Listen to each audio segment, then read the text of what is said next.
First, taking a look at the Middle East region, the department continues to maintain a robust force posture throughout the U.S.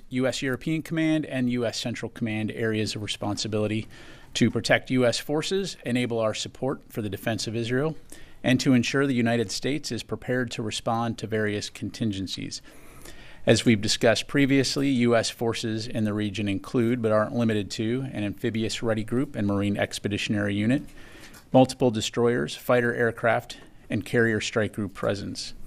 Of note, following a period of dual carrier coverage by the Theodore Roosevelt CSG and the Abraham Lincoln CSG in the CENTCOM region, the Theodore Roosevelt has departed and begun its transit into the Indo-Pacific Command area of operations. As we have been since the beginning of the crisis in the Middle East following Hamas's vicious October 7 attacks, we remain intensely focused on working with regional partners to de-escalate tensions and deterring a wider regional conflict. The United States also remains very focused on securing a ceasefire as part of a hostage deal to bring all of the hostages home and to end the war in Gaza. Closer to home, as you may have seen reported, what is now called Tropical Storm Francine made landfall in Louisiana yesterday as a Category 2 hurricane, bringing storm surges, flash and urban flooding, hurricane-force winds, and tornado watches. The governor of Louisiana declared a state emergency earlier this week and brought nearly 3,000 Louisiana National Guardsmen onto state active duty. These guardsmen, along with 134 high-wheeled vehicles, 65 watercraft, and 32 Army Guard helicopters, were positioned around the state to support response and recovery operations. As of this morning, 5 parishes are still under mandatory evacuation and more than 390,000 homes are without power.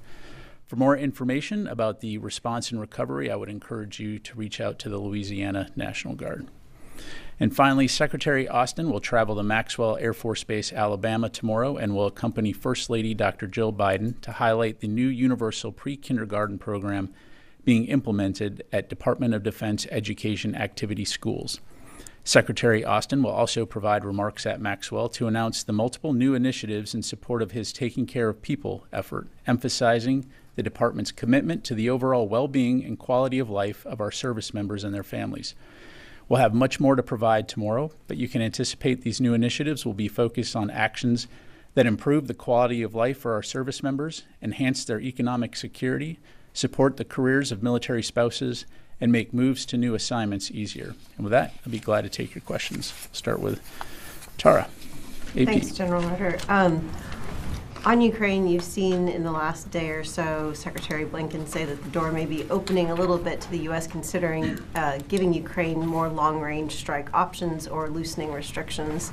But we heard pretty clearly from Secretary Austin last week that he's not in favor of this. Is that thinking changing? Is the building now considering giving Ukraine more long-range strike options? Yeah, I've certainly seen the press reports on that. I would tell you there has been no change to our policy. I don't have anything to announce, and certainly if there are any changes, we'll let you know. But as of today, that policy has not changed. What is the primary driver behind Secretary Austin being reluctant to further loosen the restrictions or to provide more long-range options? Yeah, well, I mean, first of all, again, this is our policy, right? And we've, of course, worked with the Ukrainians to ensure that they have the ability to conduct cross-border counterfire defensive strikes to defend their troops that are being attacked from across the border in Russia. We are very, very much focused, and we've talked about this before, on ensuring that Ukraine has what it needs to be able to preserve its sovereignty and take back occupied territory. And that's going to continue to be our focus. The bottom line is we want to see Ukraine win in this conflict. And when they feel that it's time, Ukraine feels that it's time to go to the negotiating table, we want them to do so with as strong a hand as possible. And I would point you to Secretary Austin's comments at Ramstein last week, where he highlighted there is no one capability, there is no silver bullet that is going to enable Ukraine to succeed. It's about taking all of the capabilities that they have and employing them in a way that gets them closer to success and having that stronger hand at the negotiating table. So again, as this battlefield has evolved, our support to Ukraine has evolved. But again, as of right now, the policy has not changed. I'll just leave it there. Okay, one other topic. On Syria, there are reports that Israel conducted a raid against and obtained some IRGC documents and whatnot in Syria. Can you confirm this? Yeah, again, seen those press reports, but I'd refer you to the Israelis for any questions about their operations. Thanks. Jennifer. Pat, I have some questions about the M1 Abrams tanks. Have they been used on the battlefield in Ukraine, and if so, how many? Thanks, Jennifer. I'd refer you to them to talk about where and if they've employed those capabilities. I mean, as you know, we've obviously provided them, helped train them, and provide some remote tele-maintenance capability. But as far as where and if they've employed them, I'd refer you to them. And do the Ukrainians have permission to use them across the border in Kursk? Well, as I highlighted, I mean, what we've agreed to with the Ukrainians is that they can use U.S. security assistance to conduct counterfire, defend themselves from potential Russian attacks or actual Russian attacks from across the border. But when it comes to the capabilities that they're employing, I'd refer you to them. And overall, are they making a difference? There was a lot of debate at the time when they were being approved. Are the M1 Abrams tanks making a difference? Well, again, I'd kind of take a step back and say, first of all, that's a question that the Ukrainians would have to answer. I would tell you again, though, that it's not about one singular capability. It's about how you take all of the capabilities, whether it be air defense, armor, artillery, and training, and combine all those together to create capabilities that support your strategic and operational objectives. And so certainly we've seen the Ukrainians fight very courageously, very creatively, there's no reason to think that things are going to change in that regard anytime soon. And separately, on the Hill yesterday, there was a heated hearing on U.S. chips, supercomputer chips that have ended up making their way into Russian weapons. Senator Blumenthal hosted the hearing, and 4 technology companies, including Intel and Texas Instruments, were brought before the hearing. Why? First of all, is the Department of Defense concerned about American technology ending up in Russian weapons still 2.5 years into the war? And what can you do to stop it, and why haven't you been able to stop it? Well, broadly speaking, Jennifer, as you know, there has been an interagency effort to place sanctions on Russia to prevent those kinds of activities from occurring. So I'd refer you to my colleagues at Commerce to talk more about those particular efforts. But that's something that the Department of Defense will continue to work closely with our interagency partners to prevent. Because, again, certainly we don't want to see American technologies being used in places like Ukraine against Ukrainian citizens. Thank you. Constantine. Thanks, Pat. The USS Roosevelt, you mentioned she's chopped into the Indo-Pacific. Is it safe to say that she is on her way home? Are you able to say whether she's returning home? As a matter of policy, Constantine, we're not going to talk about future deployment timelines. It's going to the Indo-Pacific AOR, and I'll just leave it there.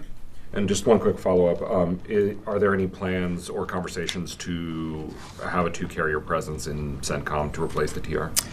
I don't have anything to announce right now. Again, the amazing thing about the U.S. military is our ability to surge and provide forces wherever we need to. But as I highlighted at the top, we have a significant amount of capability in the U.S. Central Command and U.S. European Command areas of responsibility. Let me go to this side of the room. Yes, sir. Thank you very much, General. Recently, the United States and Greek Cypriots have signed a bilateral defense agreement, and Turkish foreign and defense ministries have, quote, strongly condemned, unquote, the signing of this agreement. The U.S. has historically taken a neutral and impartial position on the island. Would you now say that the U.S. has done away with their impartiality? I appreciate the question. I'd have to refer you to State Department to discuss the diplomatic discussions on that. But the Department of Defense has signed this agreement, and the Assistant Secretary was there this week. So what does it say from a military perspective, from the DoD perspective, that this was signed? And how does it change the U.S. Military presence in that region? Is this basically U.S. base right now? I'll tell you what, let me take your question and we'll come back to you on that. Thanks. Ellie. How much money is left from the supplemental for the presidential drawdown, and does that money expire at the end of the month? Yeah, thanks, Ellie. So broadly speaking, it's important to remember that when we talk about presidential drawdown authority, it's exactly that. It's the authority to spend monies within the DoD budget and the supplemental. And so at the end of the fiscal year, those authorities would expire. And so right now, we're continuing to work with Congress to see about getting those authorities extended to enable us to continue to draw down packages. And so in the meantime, you're going to continue to see drawdown packages, but we'll have much more to provide on that in the near future. Is it $6 billion? Let me take that question. Janie. Thank you, General. Two questions, North Korea and Russia.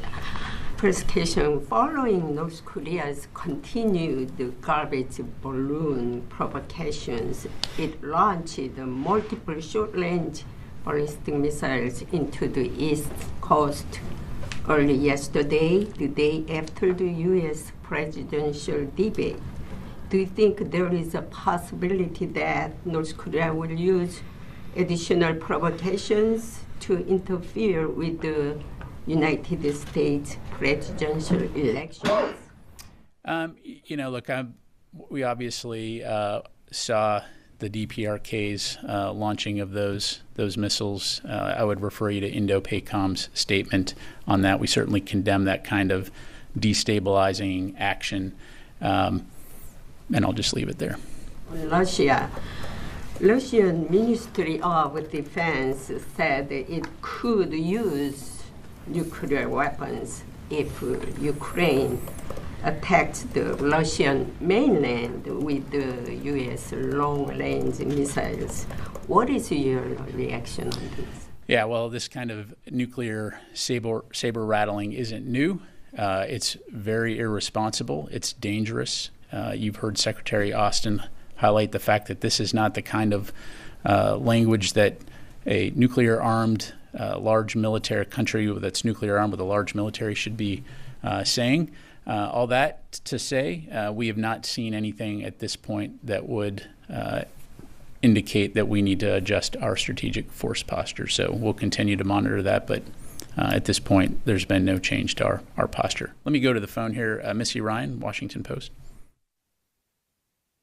Hey, Pat, thank you. Just going to ask you a question you've been asked previously in the past week about Iraq and the statements by the Iraqi government about the apparent agreement to withdraw U.S. forces over the next 2 years. Are they accurate? And I know you've said that you can't confirm that just now.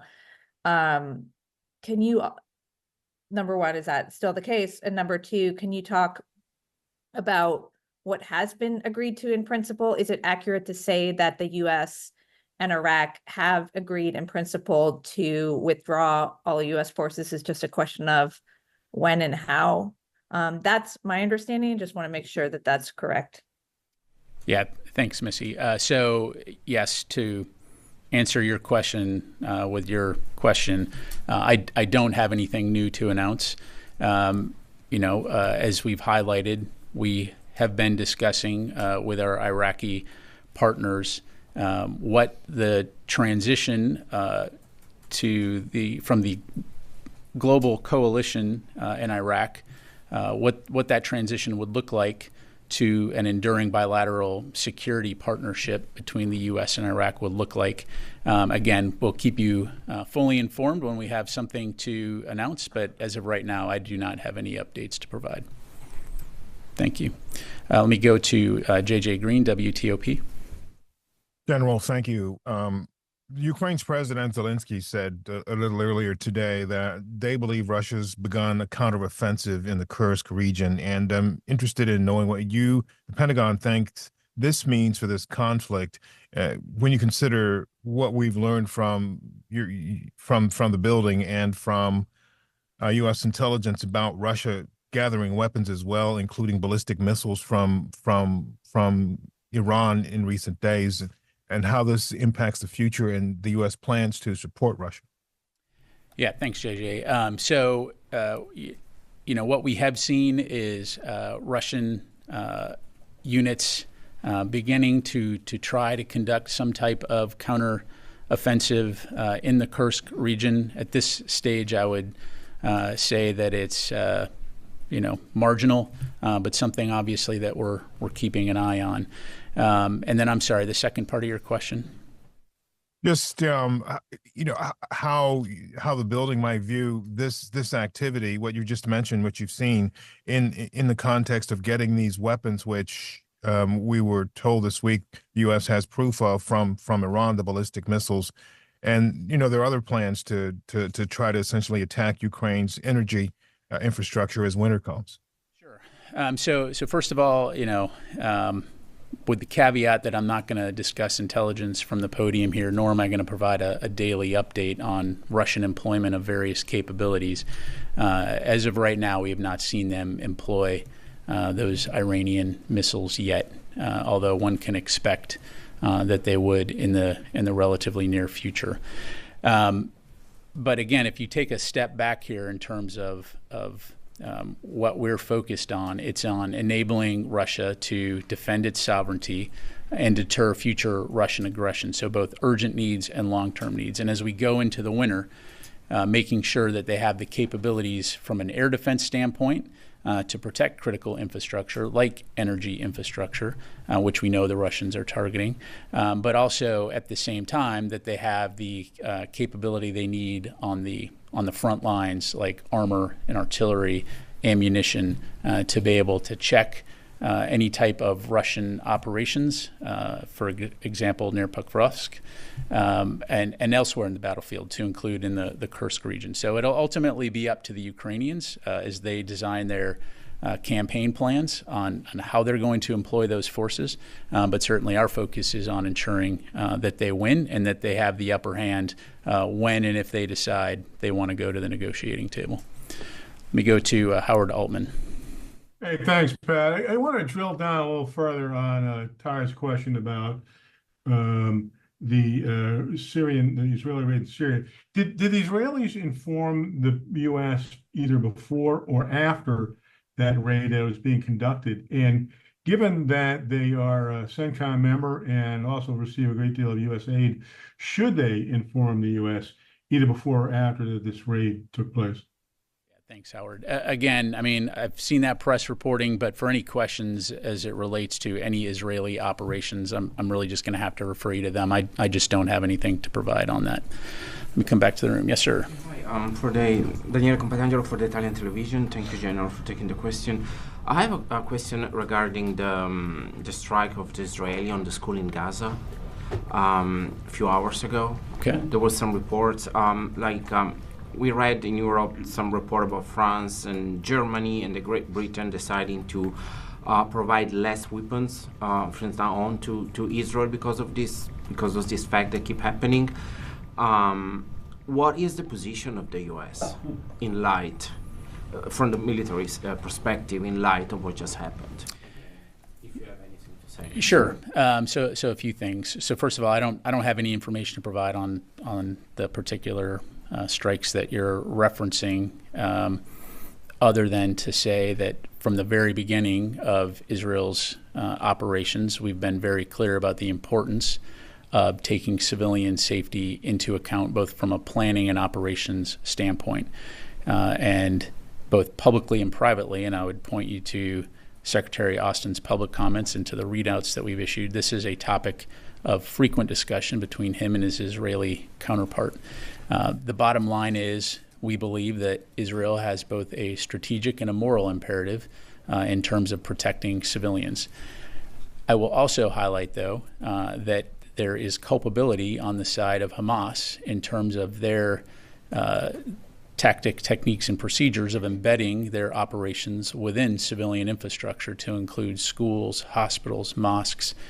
We just recently saw, when they executed 6 hostages in their tunnel network underneath Gaza, the extensive amount of infrastructure, money, resources that they've spent on building this massive tunnel network, which is approximately the size of New York City.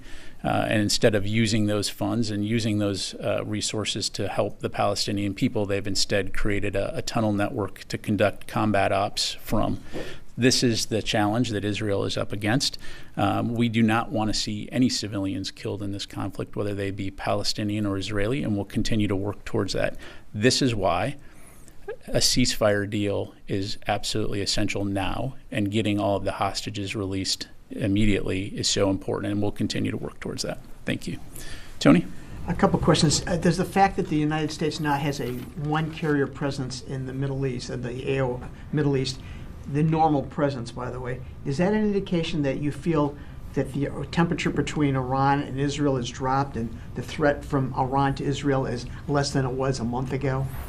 Well, what I would say, Tony, just like I highlighted at the top, we are going to take any potential threats very seriously. And again, Iran has indicated that they want to retaliate against Israel. And so we're going to continue to take that threat very seriously. And we're going to continue to maintain a robust presence in the Central Command and European Command AORs. And so that's not going to change. And we're going to, again, maintain, as we always have, the ability to surge forces or capabilities anywhere in the world we need them, when we need them. What's the rationale for moving the carrier group then back to the Indo-Pacific? Well, I mean, again, broadly speaking, when you look at fleet management, you've got to take into account things like the readiness of our various ships, aircraft, and so that's always going to be something that's worked into the calculus, and so you're going to always see things coming and going out of the theater based on those kinds of considerations. But also, as we demonstrated, we have the ability to provide dual coverage should we need to do that. Can I ask you a question on the continuing resolution that the Secretary warned about the other day? Sure. You've lived under this umbrella for a number of years. What stake does the individual sailor, soldier, airman, and space cadet person have in the fight? Will they not be paid over a continuing resolution period, or is it a question of them not getting raises? I mean, what is their individual stake, if you can clear that out?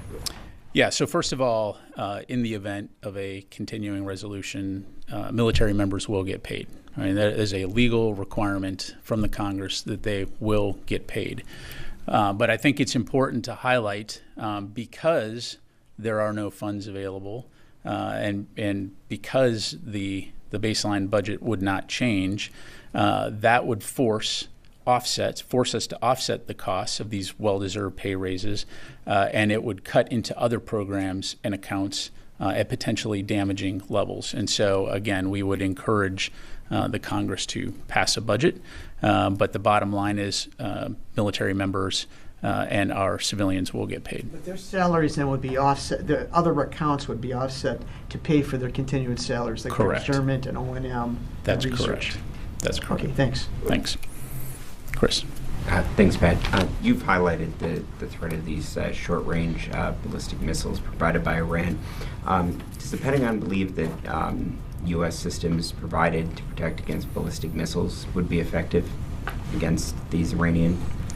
Well, Chris, I would tell you that it's not just U.S. systems. The international community has rushed air defense capabilities and training to the Ukrainian armed forces. And so this is really an international effort to support Ukraine and their integrated air defense capabilities. And that's something that we're going to continue to look at to enable them to defend against those kinds of missiles and the other threats that Russia has employed. And don't forget, this isn't Iran's entree into this conflict. They've been providing drones, one-way attack drones, as you know, for a while now. And so they are absolutely complicit in the continued death and destruction of innocent civilians inside of Ukraine. And we'll continue to do everything we can to enable the Ukrainians to be able to defend themselves, both on the ground and in the air. Thank you.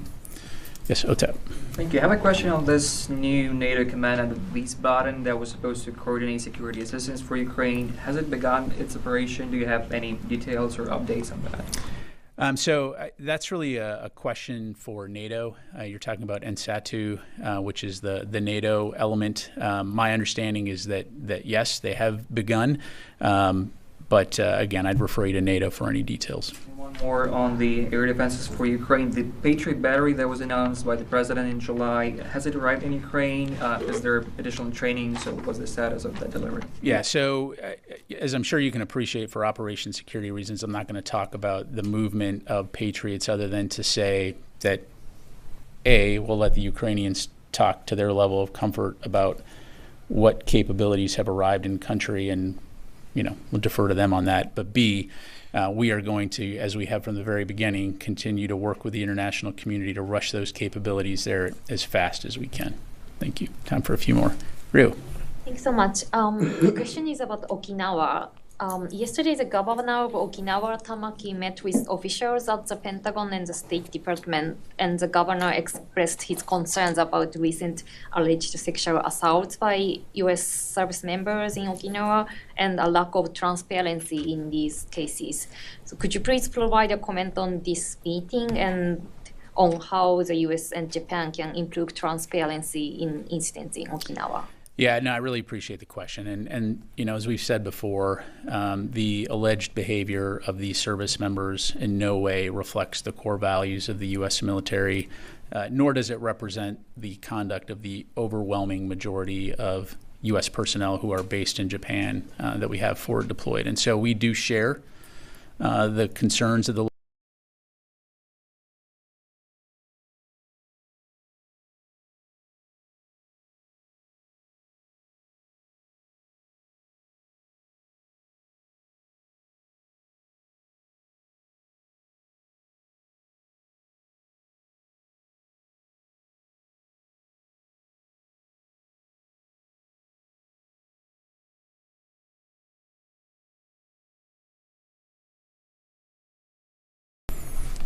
Thank you very much, General. My first question is about Pakistan role in the Indo-Pacific strategy of the U.S.